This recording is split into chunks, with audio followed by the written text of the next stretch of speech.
4 minutos de exceso sobre los 15 minutos de tolerancia habitual en el tribunal, por lo cual pido las excusas, presento las excusas del caso. Vamos a dar comienzo de este acto que se realiza en el seno de la Junta de Cohortes de la Maestría en Derecho Procesal, que esta universidad hace 4 veces por año. Tenemos una cohorte grande en segundo año, una más pequeña en primer año, y son los alumnos que nos están acompañando de todas partes de América Latina y de todo el país en este momento. Por tanto, con su venia, señor vicedecano, y con la de mi jefa actual, la directora de la Escuela de Graduados, yo quiero mostrar 2 cosas en este acto. Primero, contarles que anoche hemos tenido una reunión en la sede del decanato de la facultad, donde se ha hecho especial hincapié en la necesidad de que las maestrías de la facultad realicen una tarea investigativa en la cual se integren los conocimientos que aquí se brindan, junto con las actividades profesionales, etcétera, de los abogados de los distintos lugares de los cuales concurren. Quiero que sepa que en esta maestría esa tarea se realiza, y tengo la suerte de hoy, realmente suerte porque me acaba de llegar, hemos sacado un libro que se llama Lecciones de Derecho Procesal, un viejo libro mío, es el 18º que presento en esta tarea investigativa, en este caso hecho con el profesor Calviño, que me está acompañando no sé por dónde. ¿Desapareció Calviño? Y el profesor Di Giulio, que es el titular de la asignatura de Derecho Procesal Civil y Penal en la Universidad Nacional del Centro de la Provincia de Buenos Aires, llevando esto para el Derecho Procesal de la Provincia de Buenos Aires. Esto, que es el libro 1, que venía para mí, yo quiero regalárselo a la biblioteca de la facultad en la persona de mi jefa, la directora de la Escuela de Graduados, como muestra de la tarea de investigación que usted nos exigía ayer. Para que vean la rapidez y efectividad de sus mandatos. 24 horas tiene 1000 páginas escritas. No le encuentro si me lo exijo un rato más. Muchas gracias. Lo segundo es que desde hace tiempo yo quiero darle el marco de esta maestría al profesor que respeto y admiro tanto, quiero tanto, a Ariel Álvarez Gardiol, con que quiero que sepan que yo me recibí con él como última materia en la Facultad de Derecho del Litoral, para que vean la juventud del profesor, que de eso se trata. Y ya es la 3ª o 4ª vez que hacemos esta reunión, haciendo que esto sea el marco de una reunión de la Academia Nacional de Derecho de Córdoba, que él representa acá en esta zona del litoral argentino. Y en este caso hemos juntado disertantes para hacer unas reflexiones públicas respecto del contenido procesal del Código Civil. Si ustedes me permiten, yo quiero ofrecerle su casa, señor, a partir de ahora es la suya, usted gobierna la situación, estamos en la Academia de Córdoba. Muchas gracias. Yo quiero dar la bienvenida muy especialmente a la señora presidenta del Colegio de Abogados y reiterar el agrado de tener al señor vicedecano de la facultad en este auditorio.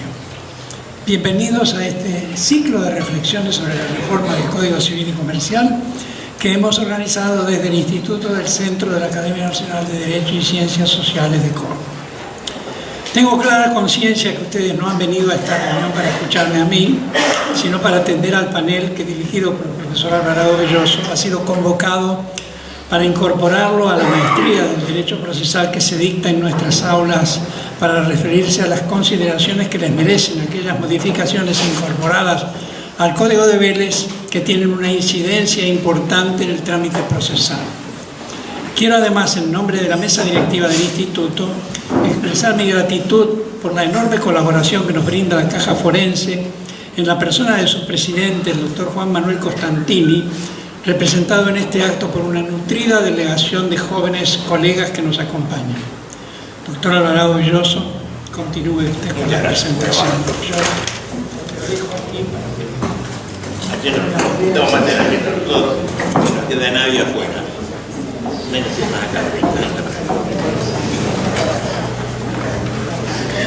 A partir de lo que Ariel nos había pedido, pensamos sería interesante, desde una óptica puramente procesal, y de abogados, que no de jueces. Se dijeron algunas cosas en torno al actual, al recientemente aprobado Código Procesal Civil, días antes de su entrada en vigencia. Para eso les he pedido a 3 importantes profesores de la maestría que me acompañan en este momento. Hablo de Andrea Meroy, de Julia Gandola, ex magistrada en los tribunales ordinarios de Santa Fe, hasta hace poco tiempo juez en el tribunal colegiado de responsabilidad extracontractual, y al profesor Terrazas, que ya son profesores de la maestría, por tanto conocidos por todos. Cada uno va a hacer una referencia a distintos aspectos procesales del código, y yo solo alguna introducción, porque lo importante son ellos y no yo. Y yo quiero decir apenas 3 cosas, y los digo desde mi óptica de juez jubilado. Para quien no me conoce, yo he estado exactamente 35 años adentro del Poder Judicial, que no son pocos. Llevo 22 años litigando del otro lado del mostrador, donde la injusticia sufre y se siente de verdad. Y he aprendido con los años que un código hecho por un juez es diferente de un código hecho por un abogado. Los abogados sufrimos los códigos hechos por los jueces. Yo, siendo juez, he hecho leyes y códigos, y la han sufrido y siguen sufriéndola todavía mucha gente, lamentablemente presente me se excusan por eso. Yo ahora estoy de los que sufre del otro lado las cosas que hacen los códigos. A mí este código, que me parece importante, hecho por gente de pro, gente de bien, hay cosas que no me gustan, y debo decirlas como abogado. Me parece que la crítica constructiva nos ayuda a todos, por lo menos a buscar una verdad consensuada. Era la única forma de lograr, si es que se puede, el valor relativo de la verdad. Voy a hacerle 3 críticas puntuales, que ustedes compartan el íter del pensamiento de un hombre viejo que ya está de vuelta en la vida y que no va a alcanzar a ver el resultado de la aplicación que yo pienso será desastrosa de este código. Y quiero explicarles el porqué de esto que estoy diciendo.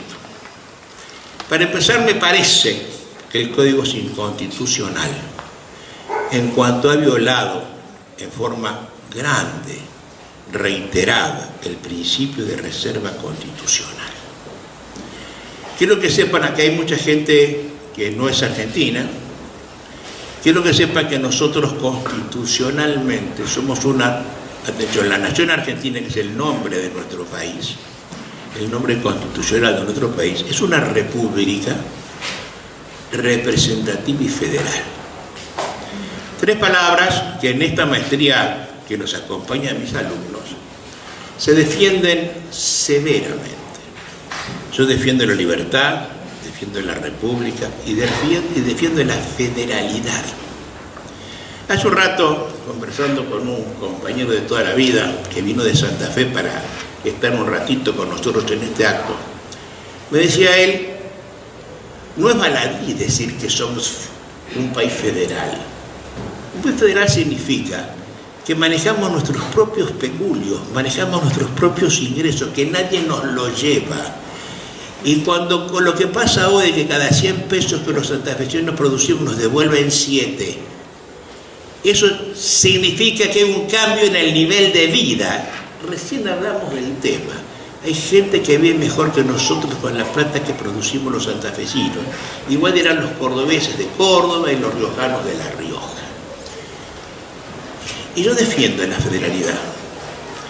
Me parece muy importante, somos 5 los países federales en América Latina, en el continente, Estados Unidos, y en América Latina, Brasil, México, Venezuela y Argentina. Y de estos países solamente 2 tenemos multiplicidad de códigos, los mexicanos y los argentinos. Los otros se han unitarizado en la legislación, porque tanto Brasil como Venezuela tienen un código procesal único. Mientras tanto, tenemos nosotros un código procesal por cada provincia o estado provincial existente en la República Argentina. Eso hay gente que le molesta, gente que le parece un disparate, pero me parece de la mayor normalidad, porque no es lo mismo litigar en el medio del monte chaqueño que en la quebrada de Humahuaca o que en el centro de la ciudad de Rosario. Y además hay implicaciones específicas y propias de cada ser nacional. La Argentina no tiene un ser nacional, nadie ve el chaná con el mocovín, con el tobar y con el mapuche. Somos idiosincrasias diferentes, personas diferentes, costumbres diferentes. Y atención, cuya legislación, que es única, tiene que ser aplicada conforme, atención, la idiosincrasia del hombre que sufre la aplicación de la ley. Esto me parece que es tan obvio, que es tan evidente, que les faltaría el respeto si yo insistiera con estas ideas.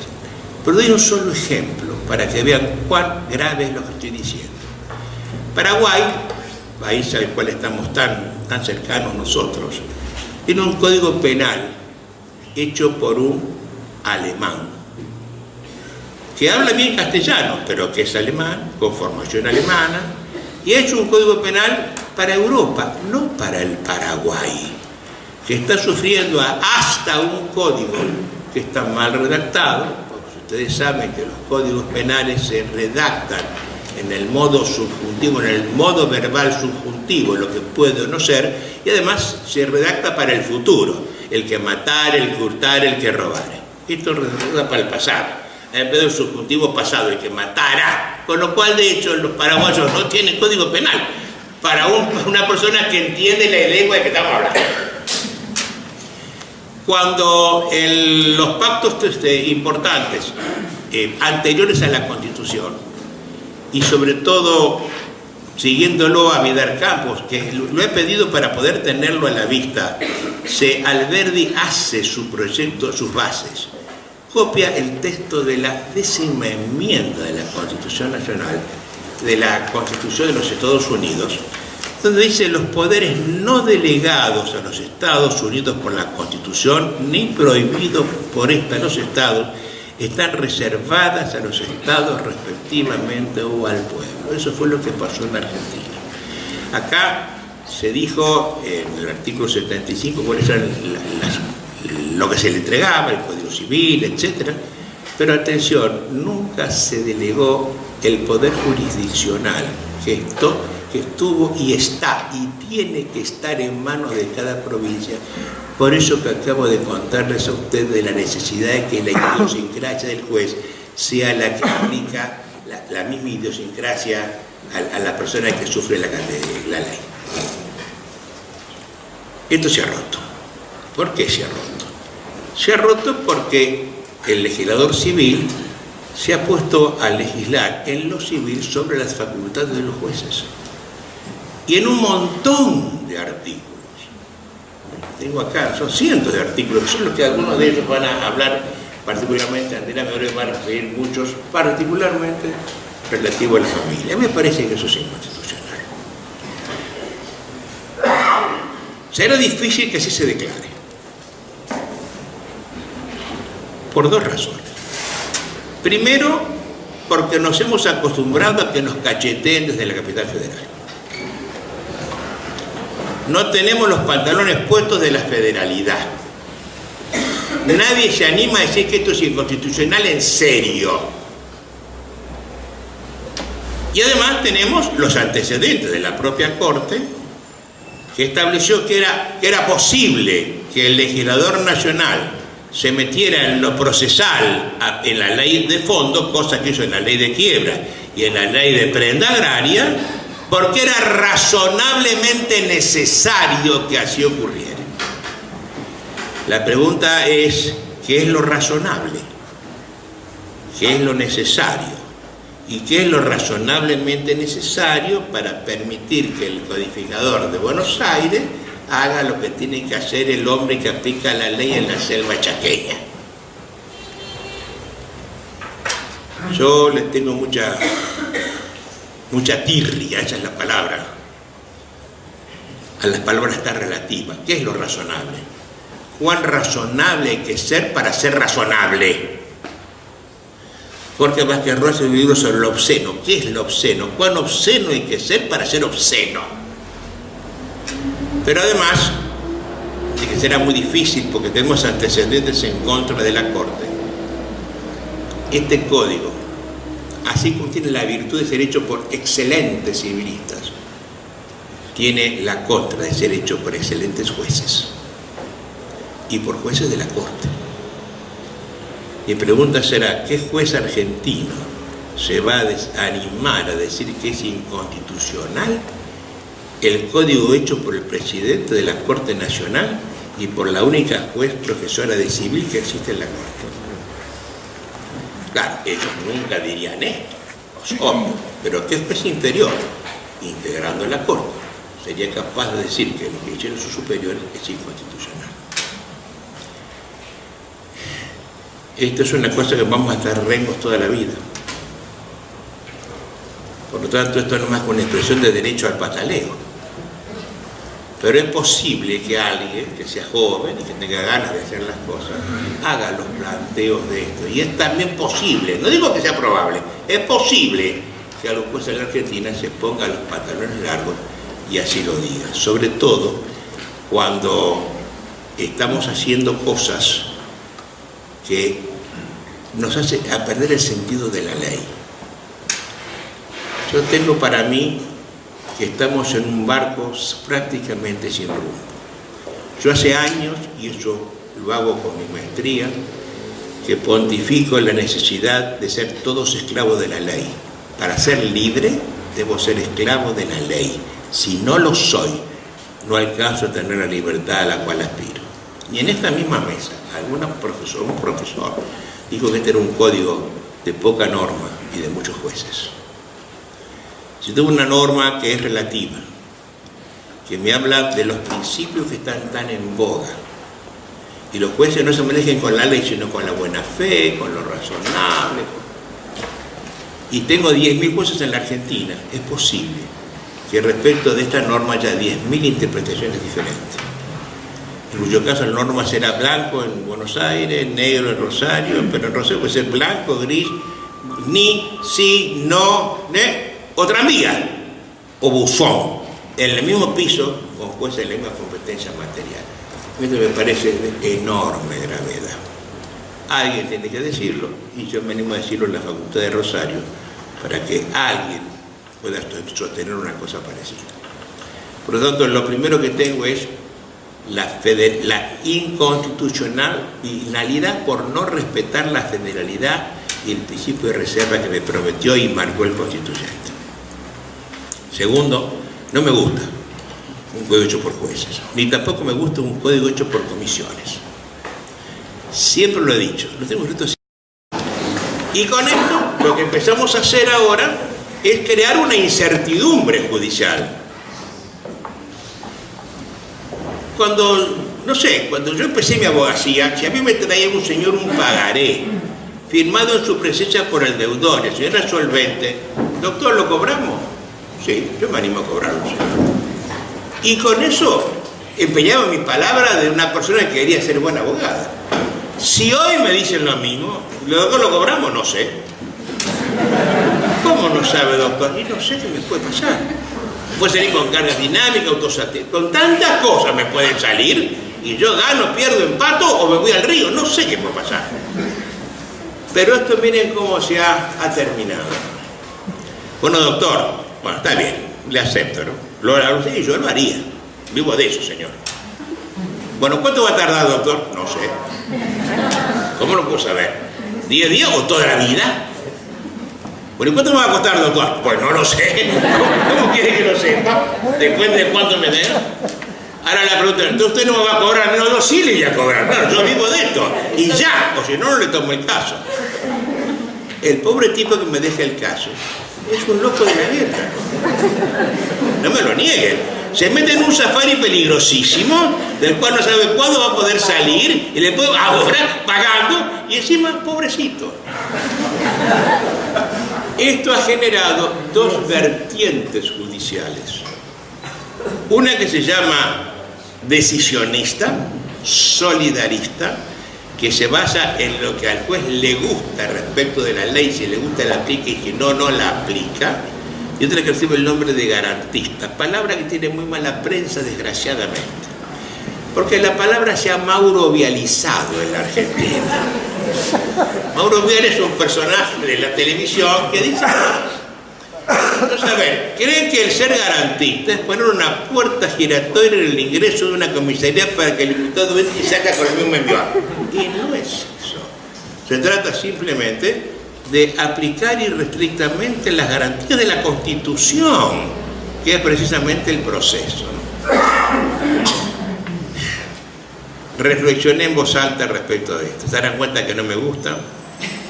Sobre todo porque en esta lucha final, decisionismo versus garantismo, yo soy garantista. Peleo por la aplicación diaria de la Constitución.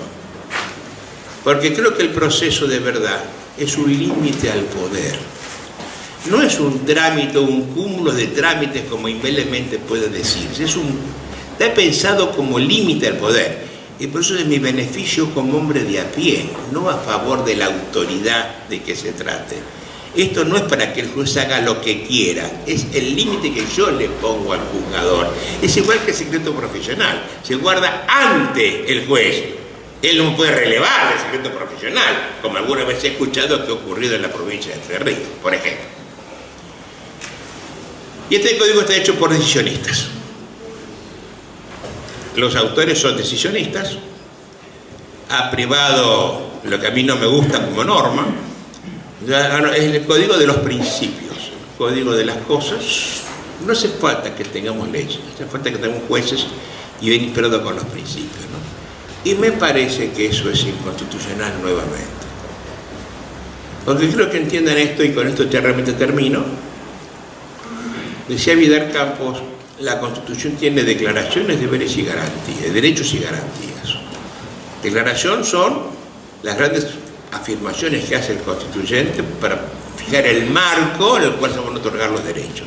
Por ejemplo, la Argentina es un país federal, una declaración. Como la ley puede decir, la capacidad se adquiere a los tantos años. Un derecho, te reconozco la propiedad. Y una garantía, que según los constitucionalistas es simplemente el medio pensado por el constituyente para que el hombre de a pie pueda defender la vigencia de sus derechos en el marco de las declaraciones que hizo el propio constituyente. Y si bien lo miran, las garantías de la Constitución son 5. El acceso a la justicia, que es proceso. El recurso federal extraordinario, que es proceso. El amparo, que es proceso. El habeas corpus, que es proceso. Y el habeas data, que también es proceso. Por tanto, las garantías es una sola, el proceso. Y el proceso entró en la esfera de la privacidad de las provincias. Nadie le dio a la nación la posibilidad de que ellos dijeran cómo tenían que juzgar los jueces de mi provincia. Y estamos en esta situación. Por tanto, doblemente inconstitucional hasta ahora, porque ahora les va a contar Julia Gandola cómo va a seguir la película con el tema que a ella le toca. Julita, usted.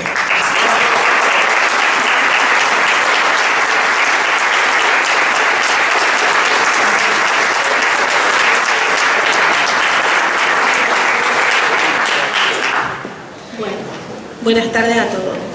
Como bien decía Adolfo, hay numerosas y variadas normas procesales y sobre las facultades jurisdiccionales diseminadas a lo largo del Código.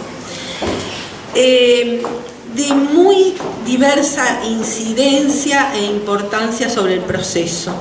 Hay algunas sobreabundantes, porque ya la norma estaba prevista en los códigos procesales. Hay otras que por la laxitud, por la indefinición, producen o inciden en diversas interpretaciones jurisdiccionales que pueden dar lugar, como también decía Adolfo, a decisiones totalmente contrarias sobre la misma norma y en casos muy similares. Y hay otras, contrariamente, casi en contradicción con esta línea que parecía explicarse o que parecía definirse en el código, que acotan facultades jurisdiccionales que son netamente de atribución judicial y que se debían desarrollar después de analizar las pruebas del caso. Y la acotan en forma inexplicable. Por ejemplo, tenemos como ejemplo, nada más por lo corto de esta exposición, como sobreabundante u obvia, por ejemplo, exigir los fundamentos de la sentencia, cuando esto es hasta pasible de agravio en los recursos, o sea que no tiene absolutamente ningún sentido la norma, menos en un código de forma. Como son todos ejemplos, porque sería muy largo ir minuciosamente norma por norma. Como oficiosas en el sentido de que el juez la puede utilizar oficiosamente y ampliamente discrecionales, podemos ejemplificar en el artículo 10, ordenar para evitar el abuso del derecho, ordenar sin petición.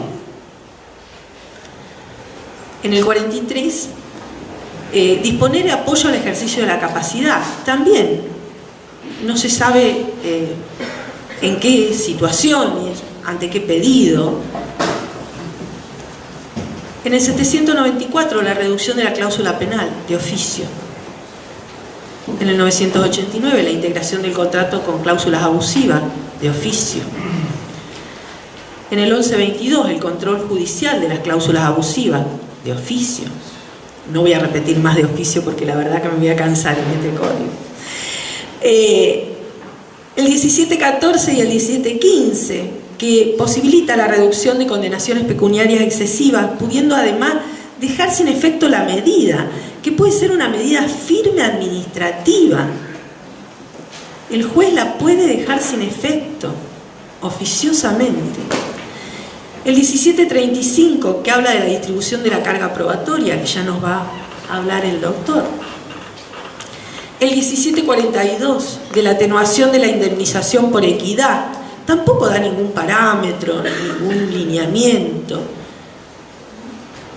El 1747, de la atenuación de la acumulación del daño moratorio y la cláusula penal. No se sabe ni cuándo, ni cómo, ni en qué circunstancias se puede dar esto. O sea que uno ingresa al proceso y el final es incierto. Especialmente en el juicio de daños y perjuicios, de responsabilidad por daños y perjuicios, la incidencia de las normas procesales es notoria, es francamente notoria y preocupante.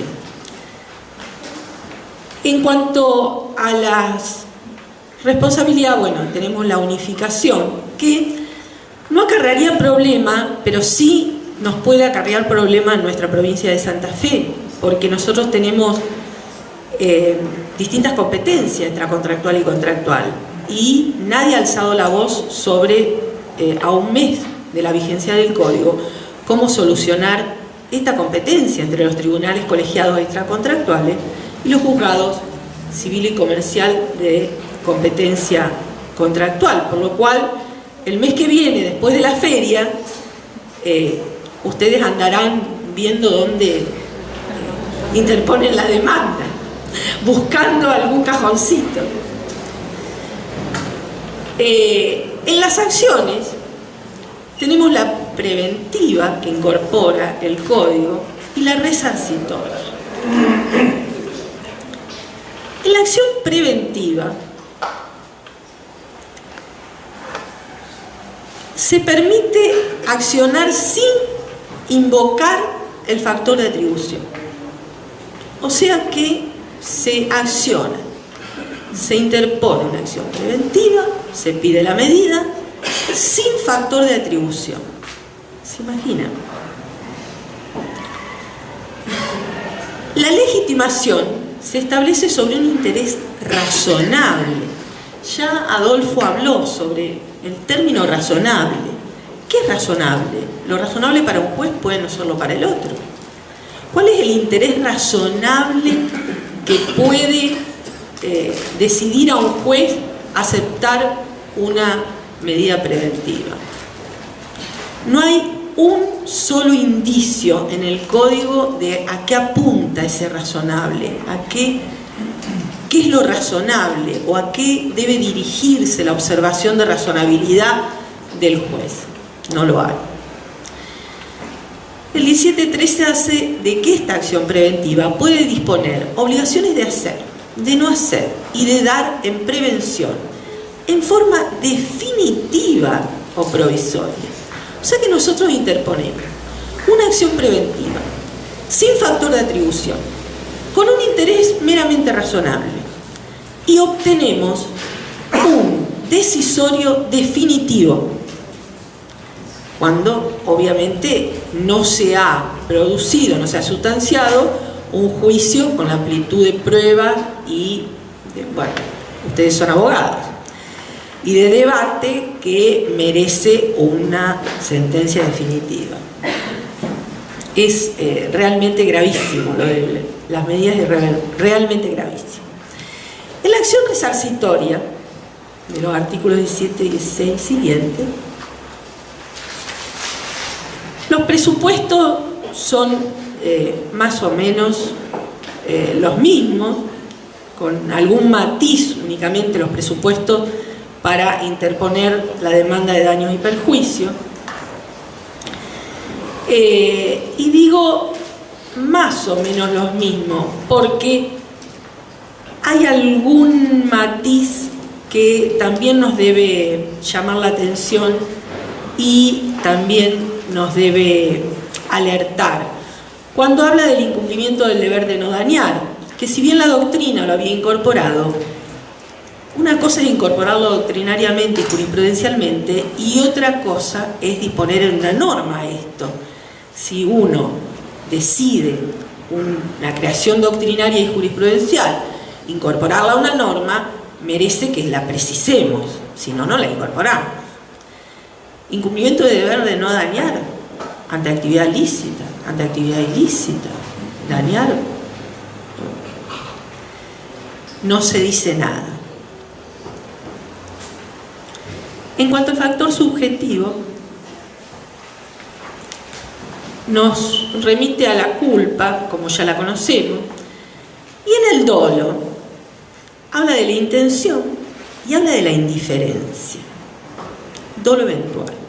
Incorpora en el código el dolo eventual como factor subjetivo para demandar. La indiferencia, tampoco hay precisión. ¿En qué situación la indiferencia? No estamos hablando de un dolo eventual de código penal. Estamos hablando de la indiferencia en derecho civil, que tiene otra implicancia, otra incidencia. Nada se dice. Esto ha quedado así como un factor subjetivo que va a ser interpretado por los abogados de distintas maneras al introducir la demanda y por los jueces no sabemos cómo. En cuanto a la responsabilidad, bueno, tenemos los cónyuges, los menores, incluyen los convivientes, bueno, no me voy a explayar en eso porque está Andrea, pero tenemos el tema de las acciones de los menores por responsabilidad contra los padres o terceros por sí, autónomamente. En esto habla de la defensa del adolescente en forma autónoma. El adolescente de más de 13 años en contra de sus padres o con sus padres, pero en contra de sus padres puede accionar autónomamente, 13 años, por responsabilidad con otro tercero, con las consecuencias que puede traer eso, inclusive patrimoniales para el propio menor. Decidir a los 13 años demandar. El 678 habla de la autorización para iniciar acción civil con oposición parental. Tranquilamente. Inclusive demandar a los progenitores si cuenta con edad, escuchen esto, edad y grado de madurez suficiente. Ahí no habla ni de edad, ni de adolescencia, los legitima con edad y grado de madurez suficiente. ¿Quién evalúa que un menor tiene grado y edad de madurez suficiente? ¿Quién lo evalúa? ¿El juez? Va a tener que tener una entrevista personal con el menor y decir, a ver, ¿sos maduro? ¿Qué pensás de la vida? No. ¿De dónde va a sacar el juez?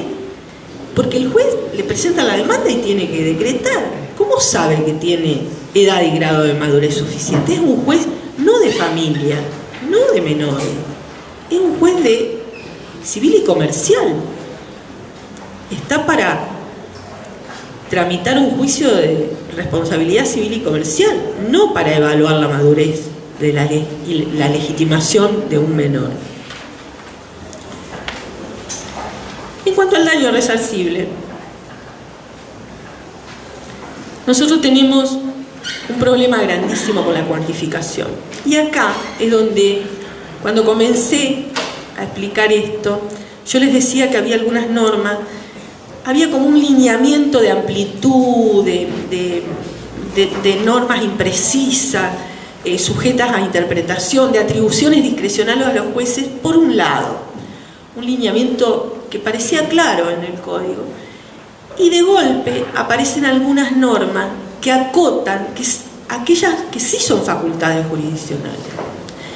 En lugar de mantener la amplitud de criterio del juez para evaluar la prueba en cada juicio, la encorsetan, la acotan y le dan una norma fija, una norma que no puede variar el juez, como si fuera una contradicción. Y es lo que decía Adolfo, al estar escrito por muchas manos este código, esta norma no tiene nada que ver con las otras normas que atribuyen amplitud discrecional al juez para evaluar a un menor, para interpretar una norma, y aparece esto. En las lesiones de incapacidad, que es el punto más cuestionable de la cuantificación de la responsabilidad, dice que se tiene que otorgar un capital por las actividades productivas o económicamente valorables, que termine con la vida, aun cuando siga trabajando, y pone intereses moratorios e intereses punitorios. O sea, que la incapacidad, que siempre se evaluó en función de toda la persona, en función de su vida social, deportiva, familiar, esa es la incapacidad. Uno no es incapaz únicamente para trabajar. Ahora, con el código, termina con la vida activa. Si la persona vive hasta los 90 años, no es incapaz desde los 65, el hombre hasta los 90, no es incapaz, lo borró el código. Para el código, después de que uno deja de trabajar, deja la vida activa, aun cuando siga trabajando, ya no es más incapaz.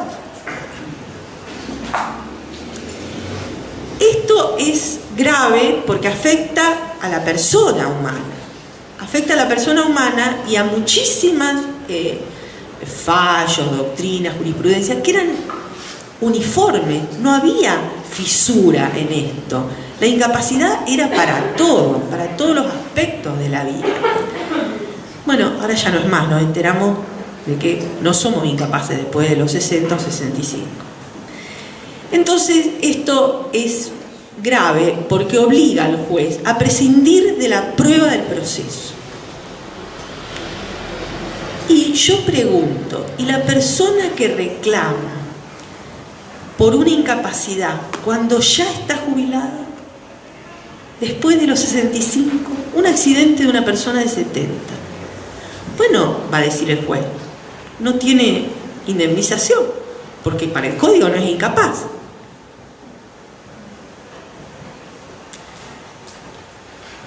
Siempre hubo dos fórmulas. La simple, para calcular la incapacidad, y la Marshall, que tiene fórmulas acotadas o simplificadas.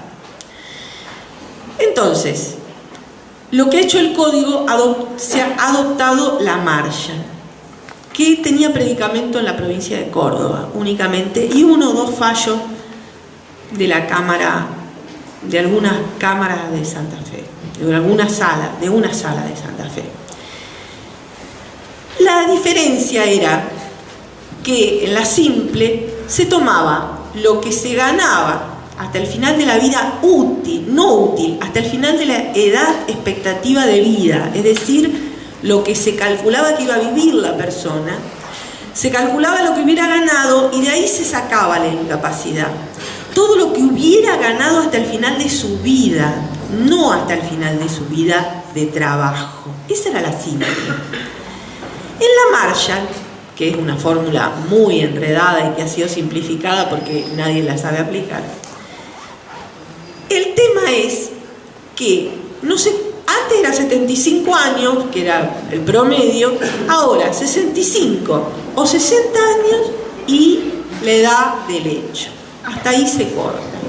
Y además, el capital termina a los 60 o 65 años. O sea, que se lo castiga a la víctima 2 veces. Primero por el hecho. Y segundo, porque esa persona, después de los 60 o 65 años, no va a tener un peso para vivir. 2 veces se lo está castigando. Esto es muy grave. Realmente es muy grave y, bueno, el último punto es la prescripción. En la prescripción, se interrumpe la prescripción con el reconocimiento, con la petición judicial, con el arbitraje, pero la petición judicial, cualquier petición judicial, interrumpe hasta la resolución firme. Con lo cual, si nosotros tenemos algún abogado hábil que demore una declaratoria de pobreza, una carta para litigar sin gasto, indefinidamente, y haga un escrito por año, y no lo lleve, nosotros tenemos interrumpido una prescripción por tiempo, ¿cuánto? Años. Y el demandado con la espada de Damocles en la cabeza. Hasta resolución firme. Esto también procesalmente es muy grave por la elongación de los juicios y todo lo que va a acarrear, no solamente al demandado, todo lo que va a acarrear al servicio de justicia. La cantidad de juicios que van a quedar pendientes y tramitándose porque a lo mejor le conviene. A lo mejor le conviene, vaya a saber por qué, porque no tiene razón, porque mientras tanto embarga, porque puede pedir esas medidas preventivas que el Código nos ha generosamente otorgado. Y bueno, con esto termino. Solo un pantallazo para alertar de la gravedad con que ustedes van a tener que lidiar en los pasillos de tribunales a partir de ahora. Muchas gracias.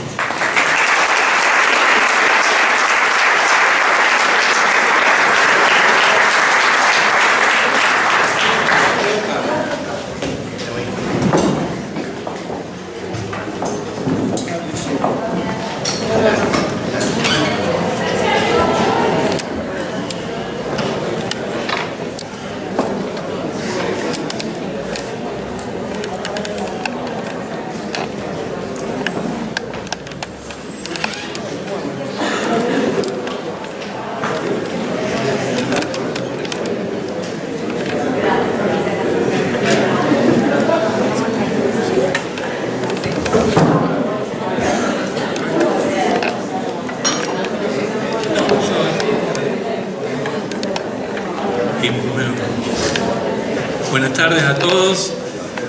Yo voy a hablar de algún aspecto de la carga de la prueba, concretamente de 2 artículos que regulan la atribución judicial de la carga de la prueba. Son los artículos 710 y 1735 del nuevo Código Civil. Estos artículos habilitan al juez a prescindir de las reglas que distribuyen la carga de la prueba entre los sujetos de una relación jurídica en disputa, sustituyéndolas por el criterio basado en quién está en mejores condiciones de probar. El artículo 710, que rige para los procesos de familia, lleva como título el de Principios relativos a la prueba. Y dice así: los procesos de familia se rigen por los principios de libertad, amplitud y flexibilidad de la prueba. La carga de la prueba recae, finalmente, en quien está en mejores condiciones de probar. El otro artículo es el 1735, que lleva como título el de Facultades Judiciales, que en realidad hay que relacionarlo con el artículo inmediato anterior, con el 1734, que distribuye la carga de la prueba de los factores de atribución de responsabilidad y las causales eximentes. Y la prueba la atribuye a quien los alega. Concretamente, este artículo 1735 dice que el juez puede distribuir la carga de la prueba de la culpa o de haber actuado con la diligencia debida, ponderando cuál de las partes se halla en mejor situación para aportar. Los redactores del nuevo Código Civil, en lugar de proyectar normas generales para aquella clase de casos que requieren algún tratamiento diferenciado en lo que se refiere a la carga de la prueba, como sucede por ejemplo con la mala praxis médico-quirúrgica, para la que bien podrían haber recurrido a una presunción legal de hecho o a mecanismos similares para aliviar las dificultades probatorias del damnificado, ellos en cambio optaron por dejar la distribución del onus probandi en manos de los jueces y en el caso concreto.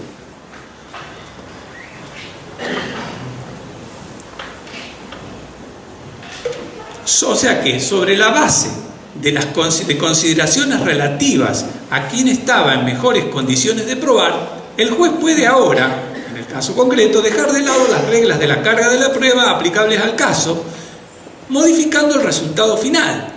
Pues en verdad, aquel que de acuerdo con las reglas de la carga de la prueba debía perder el juicio, ahora, como consecuencia de la aplicación de este principio, resultará ganador.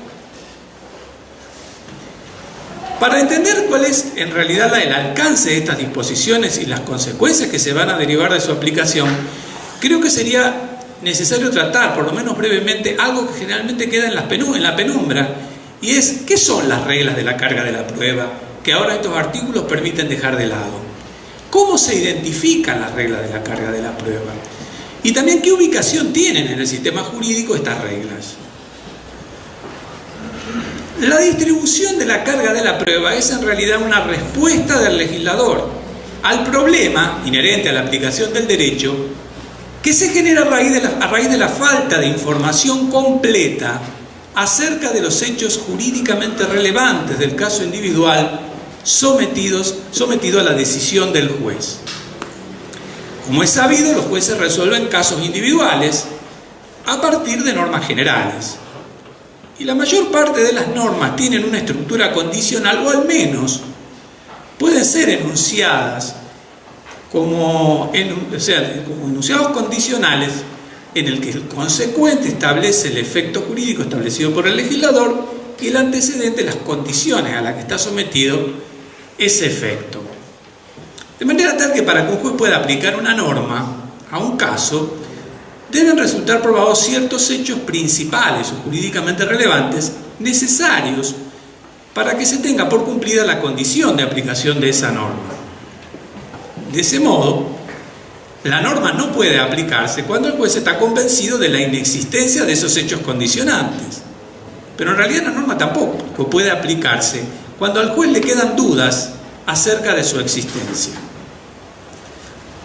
En realidad, en caso de incertidumbre, los inconvenientes recaerán sobre la parte cuyo triunfo en el proceso depende de la aplicación de esa norma. Y ahí llegamos a lo que Rosenberg denominó el principio de la carga de la prueba.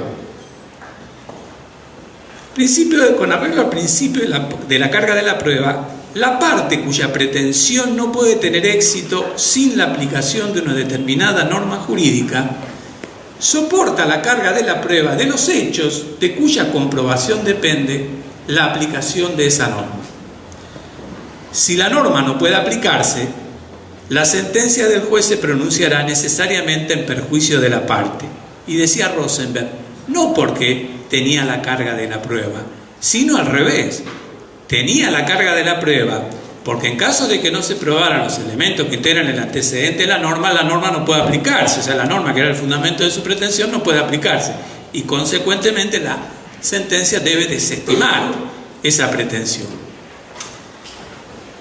Ahora bien, el principio de la carga de la prueba se limita a indicar la decisión que debe adoptarse en el caso de que el supuesto de hecho condicionante del derecho del actor no se cumpla. Pero no establece cuándo ese supuesto de hecho debe considerarse cumplido. Y ahí advertimos que el principio de la carga de la prueba resulta insuficiente para establecer qué parte ha de ganar o perder el pleito por no haberse probado un hecho principal. Y aquí es donde entran en juego las reglas de la carga de la prueba. En la dogmática procesal, por lo menos en nuestro país, suele pasar inadvertido un hecho fundamental y de la mayor importancia para la justificación de las decisiones judiciales. Para que un juez desestime una pretensión, no basta con que exista incertidumbre acerca de un hecho principal jurídicamente relevante. Es preciso, además, que se trate de un hecho que requiera ser probado. Y decimos esto porque no todos los hechos que integran el antecedente de la norma jurídica que va a aplicar el juez para decidir el caso deben ser probados para que sea posible actualizar la consecuencia jurídica. Algunos de esos hechos se suponen por defecto. O sea, hay hechos principales cuya existencia o inexistencia la ley supone hasta tanto no se pruebe su negación. Esto es, mientras no se alegue y pruebe que concurre una excepción. Este autor italiano, Giovanni Sartor, que en realidad son autores que se dedican sobre todo a la inteligencia artificial y el derecho, y al tratar de crear sistemas expertos para la resolución de casos jurídicos, se han enfrentado precisamente con este problema de la carga de la prueba. La carga de la prueba en las excepciones es un tema que está muy tratado por estos autores. Y Giovanni Sartor, él dice que él habla del supuesto de hecho total, que sería, se refiere a esa norma completa cuyo antecedente es condición suficiente del consecuente. Y dice que en ese antecedente de la norma distingue dos categorías de elementos. Aquellos elementos que deben ser determinados, o sea, cuya prueba es necesaria para derivar el efecto jurídico, y otros antecedentes que no deben ser refutados, o sea, que no es necesario probar, basta que no resulte determinado el hecho complementario, o sea, lo contrario, o sea, basta que no resulte probado, por ejemplo, una excepción opuesta por el demandado. En la terminología angloamericana, que he estudiado bastante el tema de la carga de la prueba, se dice que cuando una parte tiene la carga de la prueba, la otra tiene el benefit of assumption, o sea, el beneficio de la suposición. O sea, se beneficia si hay que recurrir a esa suposición. En un ejemplo muy simple, supongamos que en un código cualquiera hubiera a disposición un artículo que dijera que si alguien por su culpa ocasiona un daño a otro está obligado a resarcirlo. Y en otra parte de ese código se dijera que si alguien ocasiona un daño en legítima defensa o en cumplimiento de un deber no está obligado a resarcirlo. Esas disposiciones, que en apariencia son contradictorias, todo jurista práctico sabe perfectamente que no lo son, que prevalece la segunda sobre la primera. Aplicaría la regla, la ley especial prevalece sobre la general. Los teóricos dicen que en realidad, además de estas dos disposiciones, habría otra regla, en este caso secundaria, o metanorma, de prioridad, en este caso, que dice cuál de esas dos normas es la que tiene preferencia. Supongamos que en un caso cualquiera, el actor invocara la disposición esta primera y dijera que el demandado por su culpa le ocasionó un daño y requiriera que se lo condene a reparar el daño. Y supongamos también que el demandado alegara que en realidad, como excepción, que él actuó en legítima defensa o en cumplimiento de un deber. Y supongamos ahora que se sustanció el juicio y llega el caso para resolver. O sea, si nosotros combinamos ambas disposiciones legales, es decir, el juez lo que hace es elaborar la regla de decisión a partir de los hechos introducidos por las partes, los escritos constitutivos del proceso, y a partir de varios textos legales, podríamos elaborar llamada regla primaria, que dijera algo así: si alguien por su culpa ocasiona un daño, condiciones positivas, y no obrado en legítima defensa o en cumplimiento de un deber, que son condiciones negativas, entonces estará obligado a resarcir. Si en el sistema del ordenamiento jurídico existiera esta sola norma, podríamos pensar que para actualizar la consecuencia deberían probarse no solo las condiciones positivas, sino también las negativas. Pero sabemos que el derecho no funciona de esa manera. Si el actor tuviera que probar todas las condiciones positivas y negativas, no prosperaría ninguna demanda. Y los derechos que el ordenamiento jurídico reconoce a los individuos, a las personas, sucumbirían en el intento de lograr su reconocimiento judicial. Y precisamente aquí es donde actúan las reglas de la carga de la prueba, que hay autores que la consideran que son reglas secundarias o metanormas, o sea, normas para aplicar otras normas. Entonces, conforme a las reglas de la carga de la prueba, para considerar cumplida la condición de aplicación de la norma primaria, basta que resulten probados determinados hechos, aquellos que según las reglas secundarias de la carga de la prueba estaban necesitados de esa prueba, y siempre que no se haya probado la negación o lo contrario de los restantes hechos, o sea, que no se haya alegado y probado una excepción. O sea que lo que hacen las reglas de la carga de la prueba es nos permiten suponer por defecto la ausencia de excepciones. Y sin esa premisa adicional, no sería posible inferir una solución para el caso concreto si no resultaran probados todos los hechos que integran el antecedente de la norma. El lenguaje jurídico se vale de otra terminología y utiliza otras dicotomías, pero en esencia es lo mismo. Los juristas suelen hablar, los procesalistas, por un lado de hechos constitutivos y por el versus hechos impeditivos, extintivos o modificativos, que en realidad se constituye una regla general, y algunos códigos, como por ejemplo el código italiano, lo han legislado expresamente.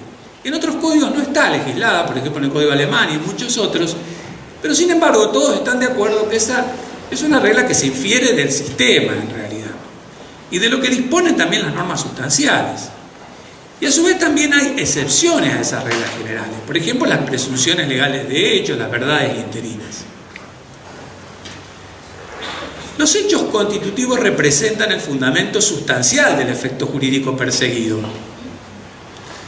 Son eventos o estados de cosas que realizan las conexiones de intereses que la ley quiere que sean reguladas por ese efecto.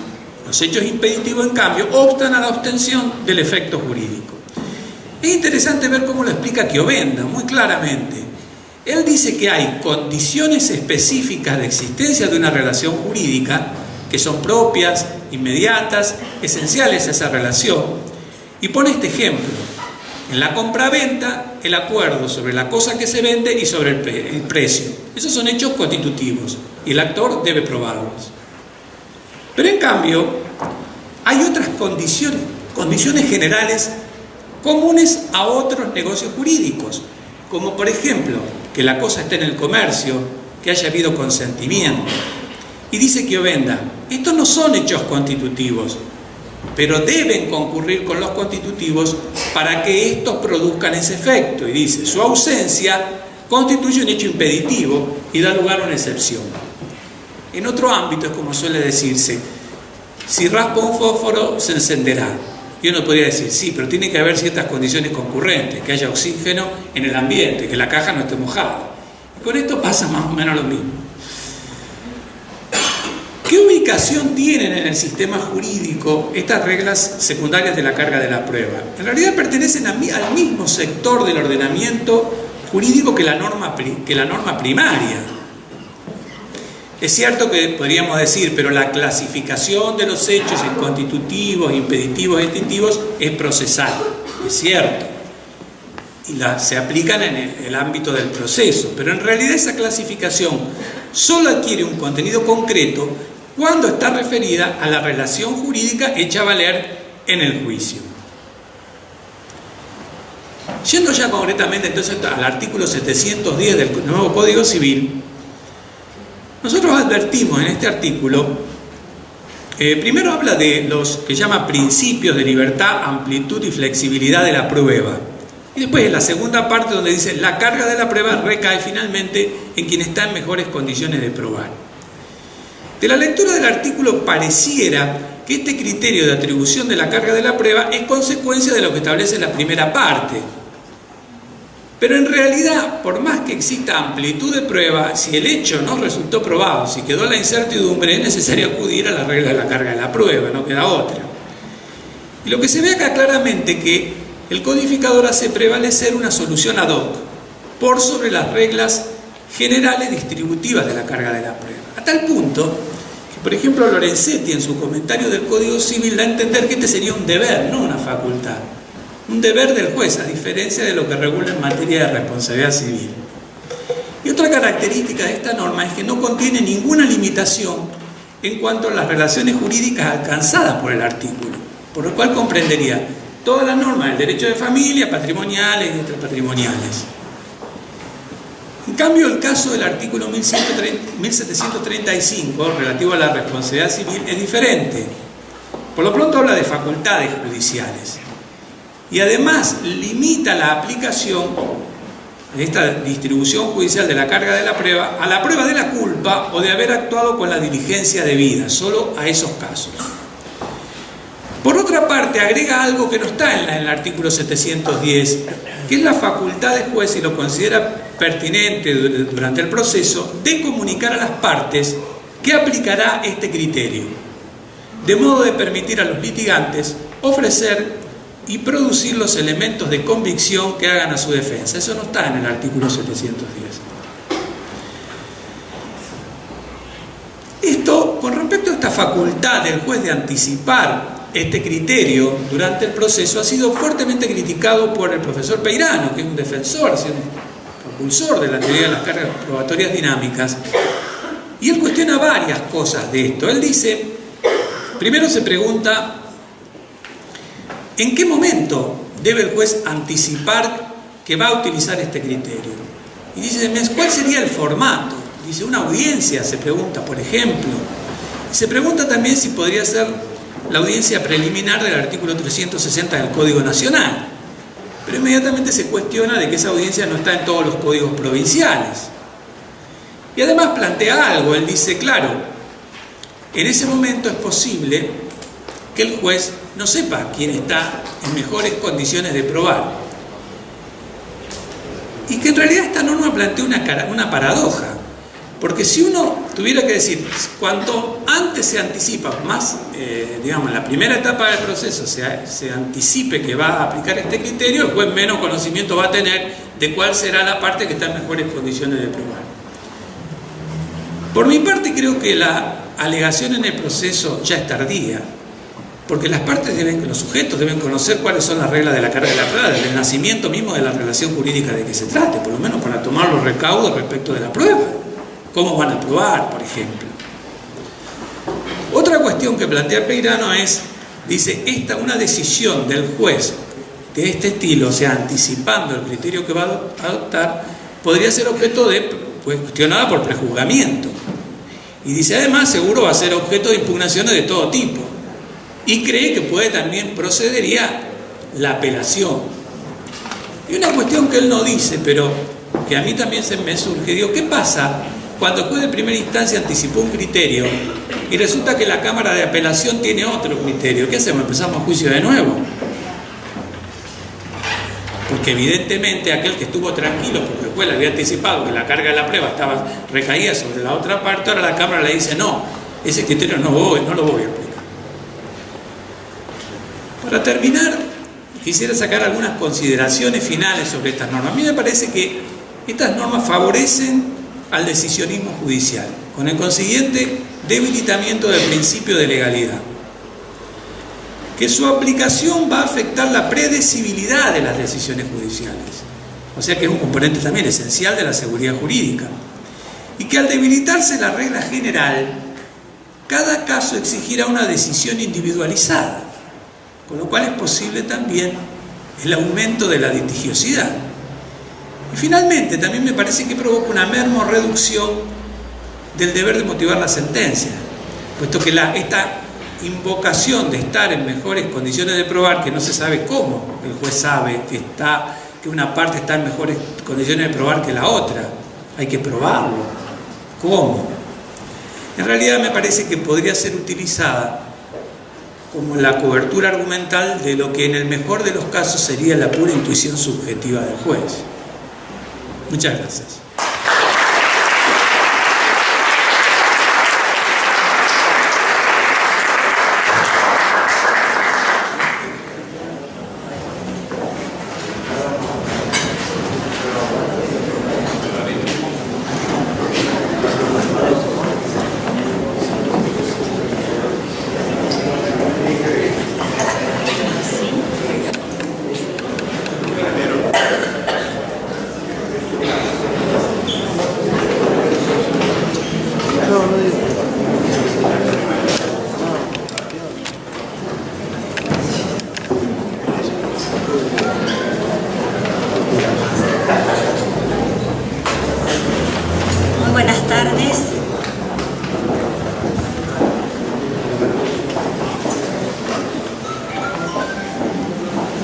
Gracias por permanecer aquí a estas horas todavía y en este tren de poder mostrar algunos de los temas en los que mayor incidencia procesal se advierte en el inminentemente vigente nuevo Código Civil y Comercial.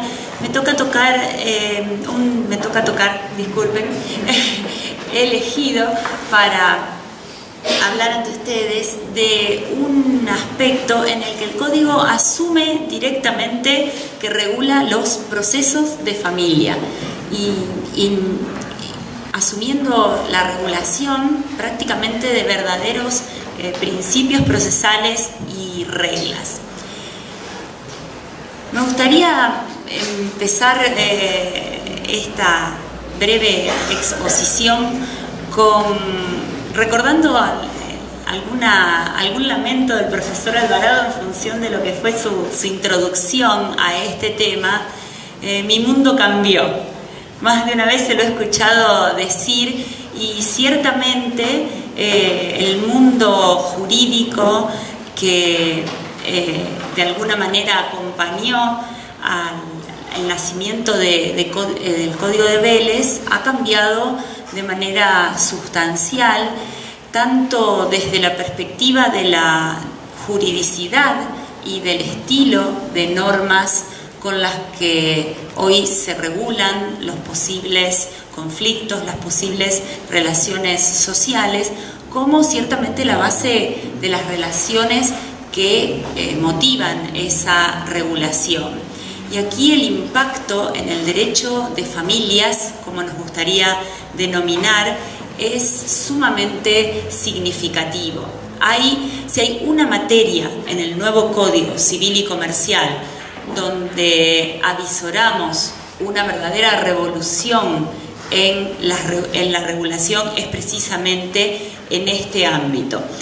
Y el avance entonces del código lo ha sido tanto desde la perspectiva de la regulación sustantiva, de la regulación de fondo, como sobre los, como decíamos, aspectos procedimentales. Esto ha suscitado una serie de debates de los que bien ha dado cuenta en sus razones el profesor Alvarado. Yo tampoco soy optimista en cuanto a la posibilidad de que se declaren inconstitucionales estas normas en función de la zona de reserva, de lo prescripto en el artículo 75, inciso 12 de la Constitución Nacional, no solo en función de los integrantes actuales de la Corte Suprema. Eso también es una cuestión que merecería un gran interrogante por el número de jueces que hay en la actualidad, por la inestabilidad propia que se avisora ante un nuevo cambio de gobierno. Y si no, pregúntenle a los laboralistas que en la década del 90 planteaban la inconstitucionalidad de la Ley de Riesgo de Trabajo, que pasó después con mucho de, es decir, resumiendo, hay también cambios en la integración de los tribunales superiores, pero hay también cambios en los paradigmas que se instalan. Y en definitiva no sabemos a veces la finalidad objetiva de los acontecimientos, dónde pueden derivar determinados planteos.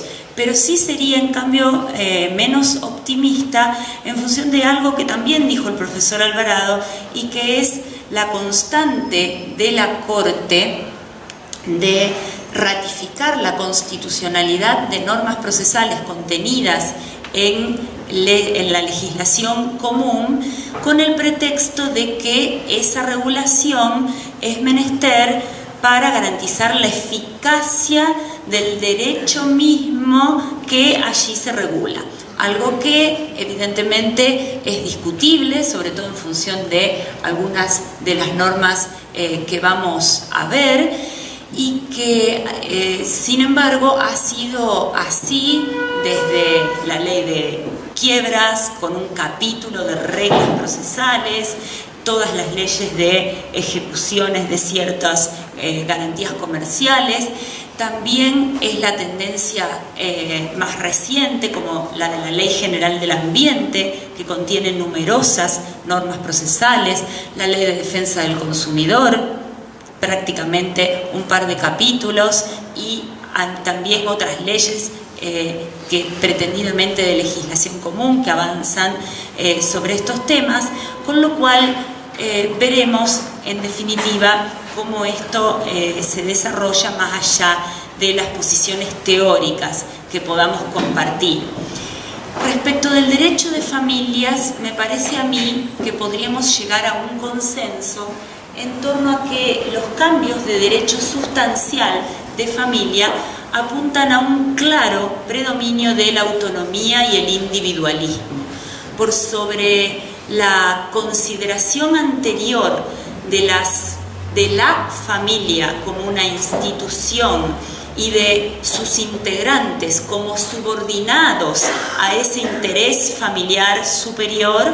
Hoy tenemos, en cambio, una familia mucho más cercana al contrato y a los individuos con, al menos desde lo declamado, con una absoluta preeminencia en sus intereses, en su voluntad, diría en sus deseos, por sobre ese interés procesal. Mientras esto ocurre en el derecho de fondo, en el derecho procesal, las normas sancionadas apuntan a un muy claro, diría yo, mayor intervencionismo judicial, es decir, a mayores potestades de los jueces en punto a la definición misma de las soluciones en los conflictos de familia y muchísima mayor actividad oficiosa. ¿Plantea esto una necesaria incoherencia? No lo es. Hay incoherencias parciales. A mí me parece que las incoherencias son muy claras respecto de todos aquellos ámbitos de familia que ahora se declaman como fuertemente atravesados por esta autonomía, por este individualismo, por esta libertad, y que quizá podríamos poner unos muy grandes signos de interrogación en todo aquel sector del derecho de familias en el que, en cambio, sigue siendo muy fuerte el denominado orden público familiar, como claramente lo es todo el tema de los menores, de las personas mayores, de las personas con capacidades restringidas, en definitiva, todo lo que hoy modernamente alguien denominaría los vulnerables jurídicos que se correspondan con este ámbito del derecho de familias. Como les decía entonces, nosotros tenemos aquí una novedad, que es que en el libro segundo, que se corresponde con el derecho de familia, hay todo un título referido a procesos de familia e inclusive subdividido en un capítulo de disposiciones generales donde, las vamos a tratar de ver muy sucintamente, aparecen justamente estos principios y reglas procesales de los que hablábamos. Al estilo de lo que hizo Julia con relación al derecho de daños, me parece a mí que también aquí advertimos cuestiones sobreabundantes, cuestiones excesivas, en nuestra muy humilde y quizás subjetiva opinión, y cuestiones fuertemente dependientes de reformas estructurales. Un ejemplo de cuestiones sobreabundantes es declamar que hay un deber de tutela judicial efectiva y aún de buena fe y lealtad procesal en los procesos de familia, cuando muy claramente se trata de derechos o de condiciones o de deberes que se pertenecen a todo el ámbito de la juridicidad. La tutela judicial efectiva está garantizada para cualquier ciudadano y no solamente para aquel inmerso en un conflicto de familia. ¿Qué decir de la buena fe y de la lealtad procesal consagrada en absolutamente todos nuestros códigos procesales? Hay también cuestiones excesivas, y sobre esto nos vamos a detener en un minutito más adelante, como por ejemplo la oficiosidad, y hay cuestiones dependientes de reformas estructurales. Se dice de manera harto categórica que el juez debe actuar con inmediación, el proceso de familia debe responder al principio, a la regla de oralidad, que debe actuar con apoyo multidisciplinario, y para cualquier abogado argentino aquí presente, para cualquier juez argentino aquí presente, es muy claro que estas prescripciones no van a poder ser cumplidas, no solo hoy, sino probablemente en un futuro tampoco tan inmediato. Queremos decir con esto que es altamente probable, por caso, que la idea de un juez especializado no pueda cumplirse nunca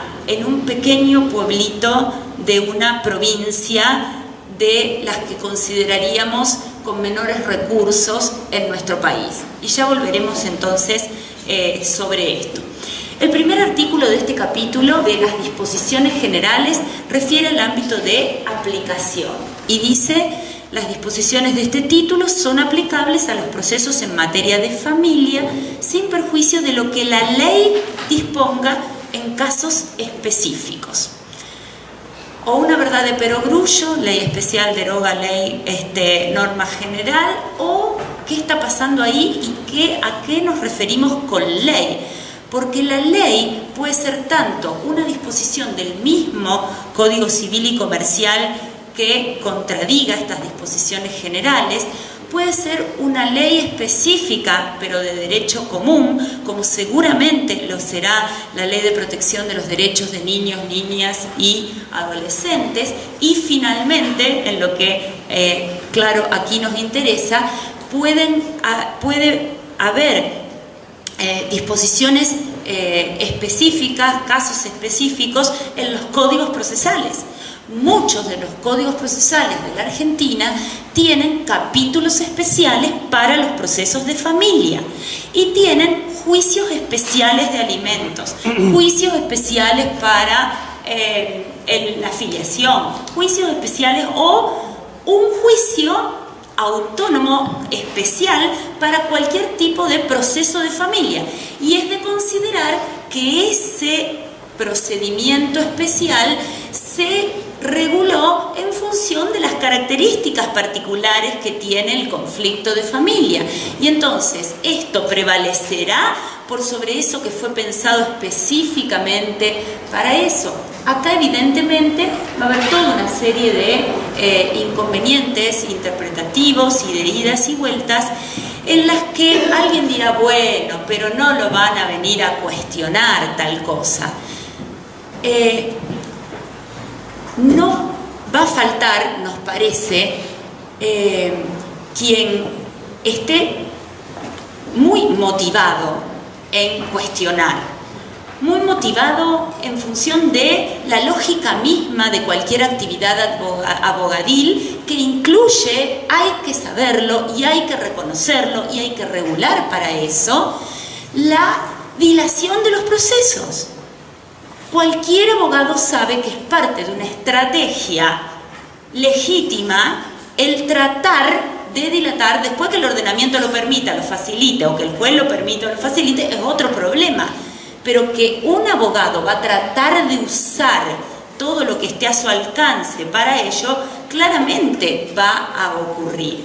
Y a mí no me cabe duda que no va a faltar el tirabomba de afuera y el tirabomba de adentro, que quiera hacer estallar el sistema, entre otras cosas, provocando cambios que si no, no se van a dar nunca, y esto va a ser como buena parte de la normatividad argentina, un país al margen de la ley, o bien para meramente querer salir en los diarios, o y entonces no recibe más ningún proceso de familia porque no está implementada la oralidad. Alguien podrá decir que exagerada. Yo quiero ver el 2, 3, 5 de agosto, el 20 de agosto, qué pasa con muchas de estas cuestiones en las que muchas veces hasta para provocar cambios legislativos que se necesitarían en punto a la aplicación radical o completa, mejor dicho, radical tendría otra connotación, completa de esta norma, se necesitaría. El artículo 706 habla directamente de los principios generales de los procesos de familia. El proceso en materia de familia debe respetar los principios de tutela judicial efectiva, recién nos referíamos a esta redundancia, la inmediación, la buena fe y lealtad procesal, la oficiosidad, la oralidad y el acceso limitado al expediente. Quiero que reparemos en debe respetar. Insisto con esto, hacemos leyes que exprofeso sabemos que no se van a aplicar y seguimos utilizando estos términos categóricos, prescriptivos, a sabiendas de que no se van a aplicar. ¿Cómo juega esto respecto de la cultura jurídica argentina? Aquí dejamos por un rato la oficiosidad, el acceso limitado al expediente, que tienen sus propias normas especiales dentro de esto, y simplemente respecto de la oralidad, algún párrafo más. Decíamos hace un rato el pequeño pueblito de una provincia con menores recursos. En muchos de estos pequeños pueblos, en muchas de estas pequeñas ciudades, y tampoco nos vayamos tan lejos, vayamos al interior de la provincia de Santa Fe, al norte. En el último tiempo se han creado nuevos juzgados de familia, en algunos distritos se los ha independizado de lo civil y comercial y laboral, como con la locura que era antes con la ley orgánica, y que hacían los jueces.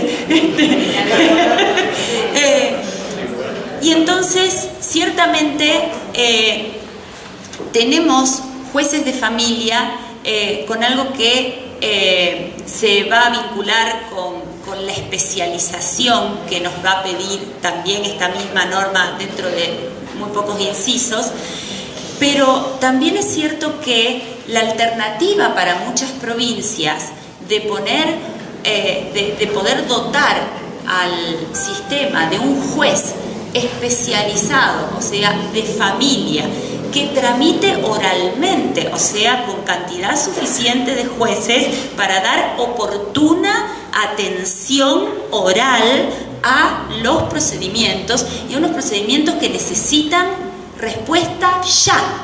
El alimento, la violencia familiar, la guarda del niño, necesitan respuesta ya. La alternativa de poder instalar ese tipo de juzgados con toda esa estructura en estas pequeñas ciudades no siempre va a ser posible. Y entonces, o estamos en un dilema, o esto no se cumple y se sabe de antemano que no se cumple, o mandamos todo a Santa Fe y Rosario, a Venado, a las ciudades con mayor estructura, y hacemos para estas cuestiones, para las cotidianas, para la de todos los días, para la que necesito el juez al lado, lo mando a litigar a la capital, que ahí tengo el juez especializado en familia, el juicio oral, etcétera, etcétera.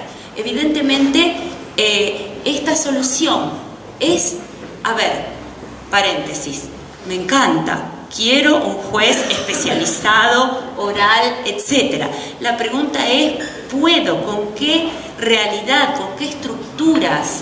No estoy diciendo que esto sea malo, y no se lea por favor este cuestionamiento a la conveniencia o al desideratum que esto representaría seguramente para los conflictos de familia, que sí, claro, necesitan inmediación, que sí necesitan oralidad, que sí necesitan todas estas características, pero que evidentemente puestas así presentan estos problemas.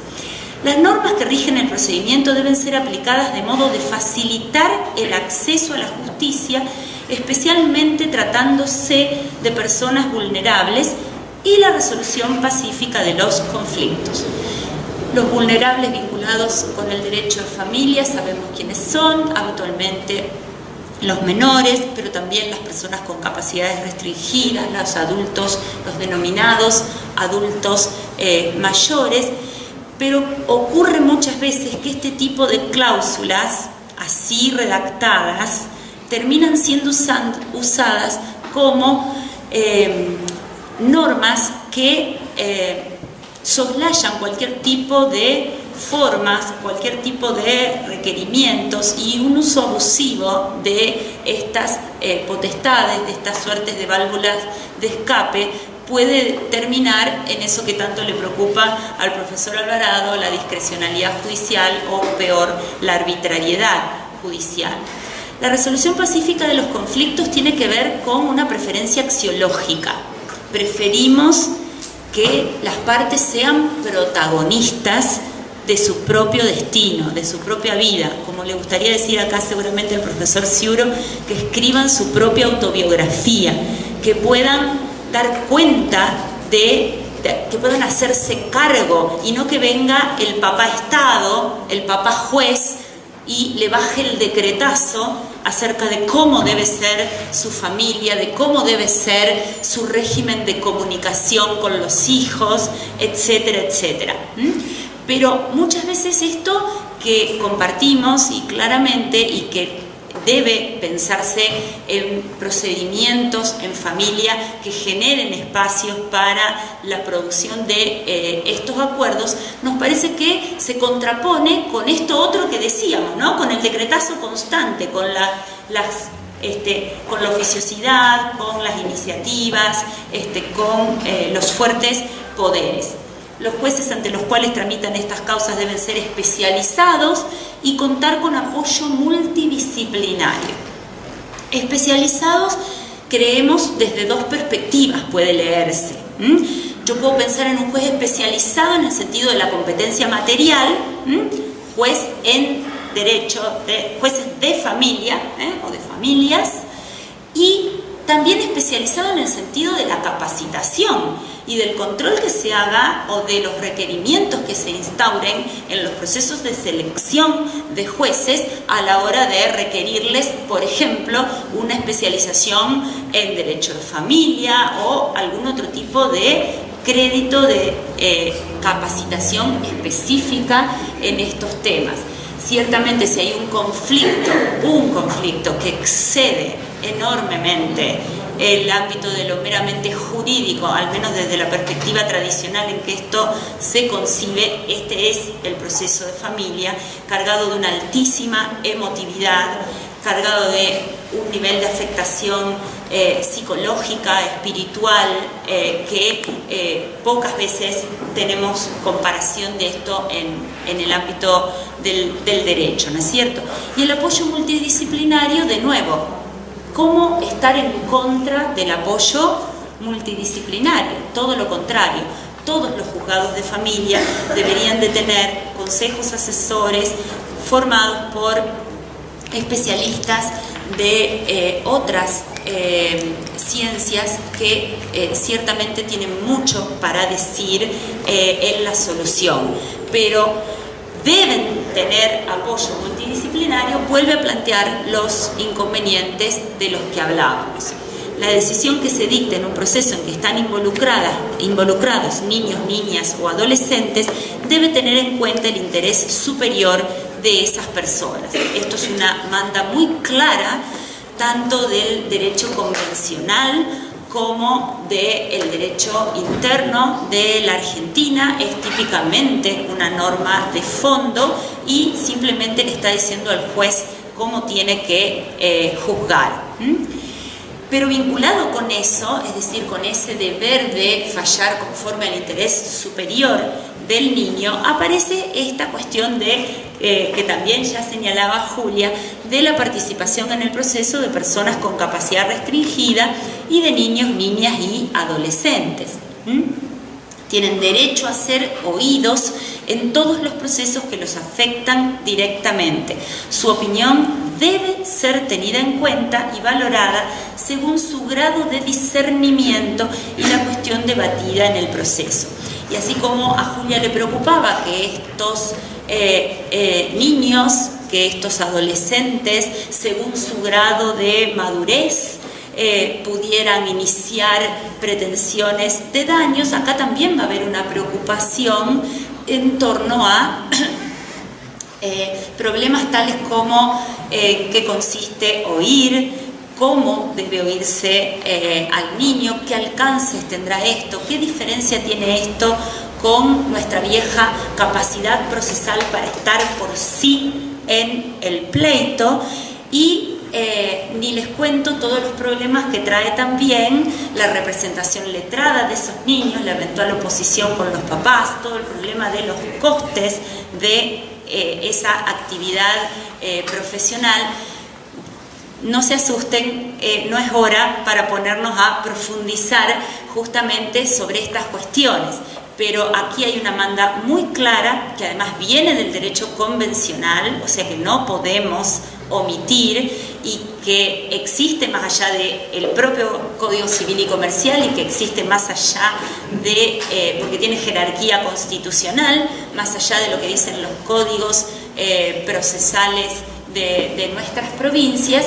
Y la cuestión entonces es analizar cómo es que se llega a unos estándares de aceptabilidad de esta escucha. Y claro, en un juzgado con apoyo multidisciplinario, ustedes imaginarán que esto de alguna manera es más sencillo, porque tenemos personas entrenadas en advertir, en averiguar, en discernir esos grados de madurez y todas estas cuestiones. Pero cuando no los tengamos, ciertamente, y frente a un juez no especialista o no especializado, probablemente tengamos de nuevo una serie de problemas. El acceso limitado al expediente no plantea problemas. Sabemos que en los procesos de familia se ventilan cuestiones que hacen a la intimidad de las personas, y creemos que esto está muy bien. No vemos cómo es que tenía que hacerse cargo de esto el código, pero aquí está la norma, y alguna autora ha entendido que esto sería un impedimento para que, por ejemplo, las partes o los abogados de las partes salgan a exponer estas cuestiones en los medios de comunicación. Nosotros no vemos cómo esto pueda surgir de aquí, pero ya está planteado. No nos cabe duda de que ni el juzgado, ni sus empleados, ni sus funcionarios, ni empleados pueden salir a contar lo que pasa en el divorcio. No me sale ninguno ahora de estos de estos mediáticos. La chicolita que es la, pero esa no se casa.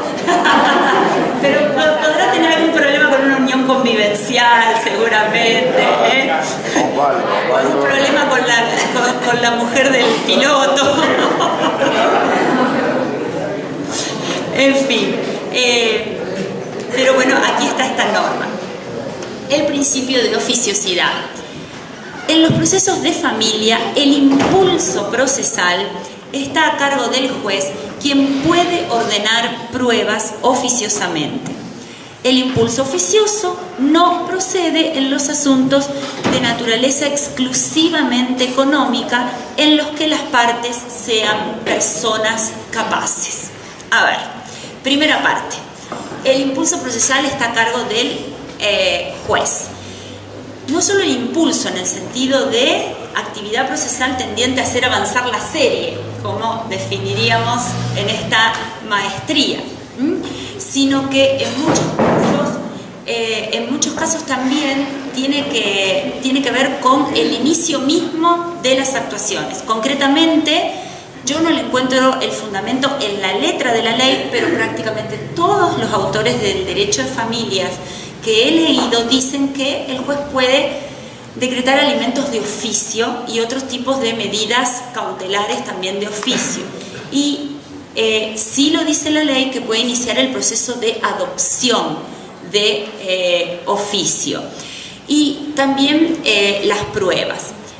Por supuesto, el garantismo no está de acuerdo con prácticamente nada de todo esto, y su modelo ideal sería el de un proceso en el que el juez se mantenga juez y donde tengamos a un ministerio público de menores o un ministerio público en general respecto de aquellas cuestiones de familias que tuvieran alguna incidencia del orden público, que precisamente se ocuparan de iniciar los procesos, de impulsarlos y de ofrecer las pruebas.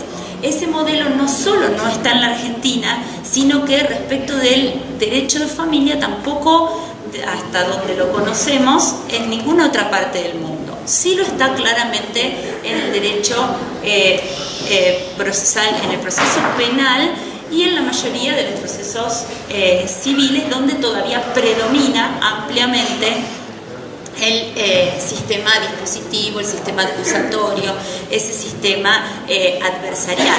Ahora, extenderlo a prácticamente todo el ámbito del derecho de familia, del que solo queda excluido, segundo párrafo, los asuntos de naturaleza exclusivamente económica, en los que las partes sean personas capaces.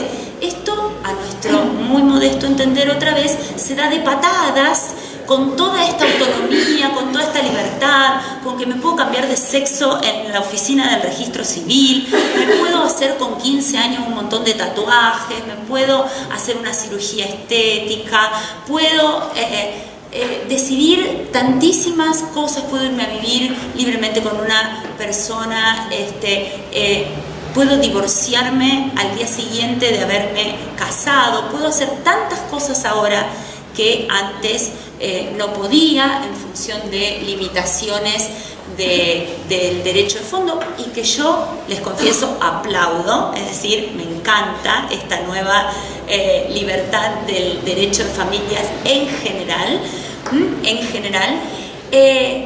pero solo tengo, es como que llego al proceso o llego al conflicto y me convierto en una persona incapaz.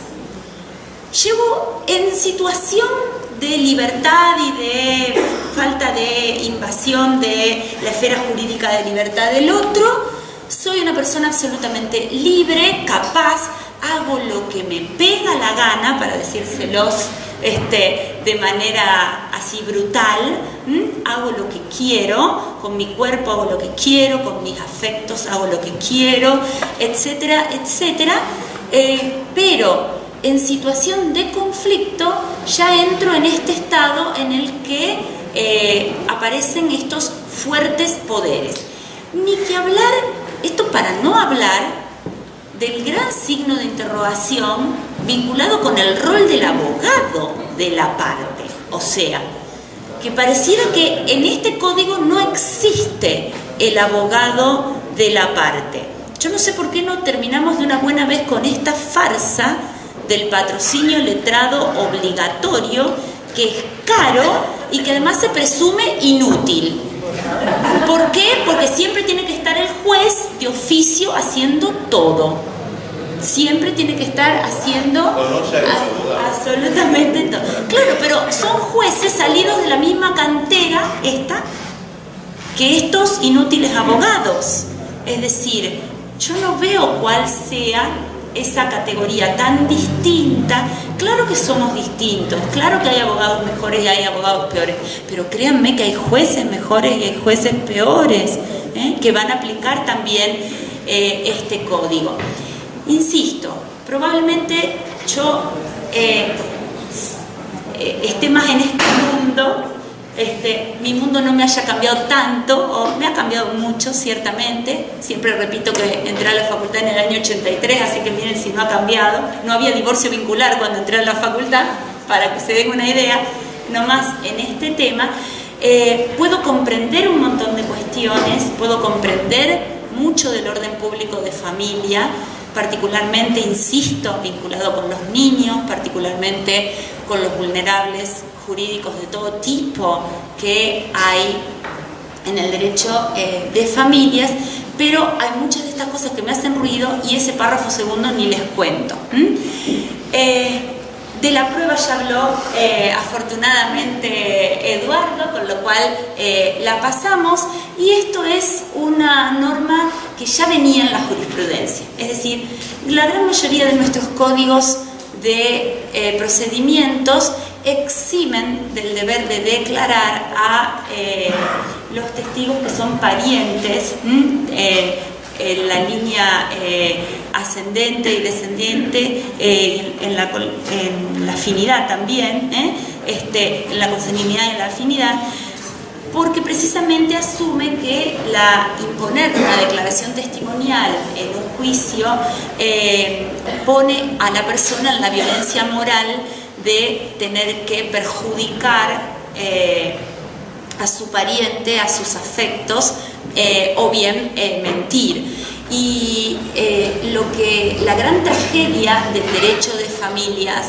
es que lleva en sí una gran paradoja vinculada con la prueba.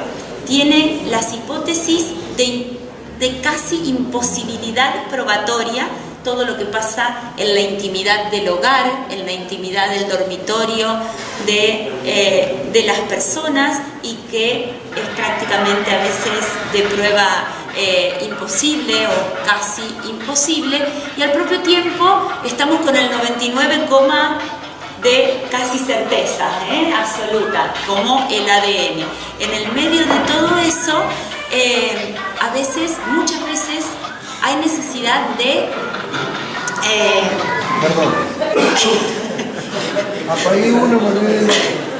hay necesidad de que ese pariente y ese allegado requiera sí o sí, se requiere sí o sí de su testimonio. Esto la jurisprudencia ya lo recibía prácticamente de manera unánime, y nos parece bien de última esa válvula de escape final en la que ahora se analice si esto no puede ser dispensado, porque tampoco establecerle violentamente el deber de testimoniar.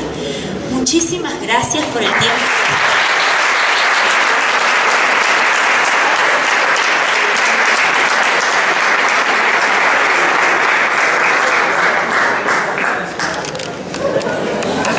Dos palabras para terminar.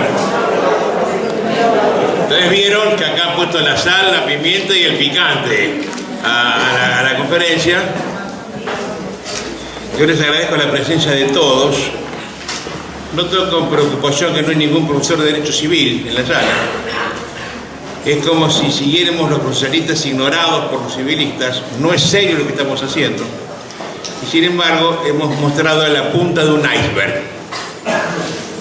Esto que acá se ha dicho, que es muy grave, muy serio, muy importante, cuantioso en cantidad de cosas que se dijeron, quiero que sepa que es apenas la punta de un iceberg. Se puede seguir diciendo muchas más cosas. Qué bueno sería que esto alguien se interesara por el tema y sepa que por lo menos hay gente en esta ciudad que cuestiona la validez, la vigencia, la eficacia, la eficiencia del Código Civil.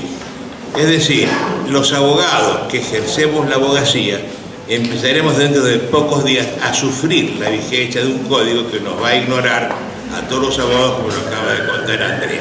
Gracias a todos, gracias profesor Álvarez de Gardel por darnos esta oportunidad y nos vemos mañana en la clase y el resto hasta siempre.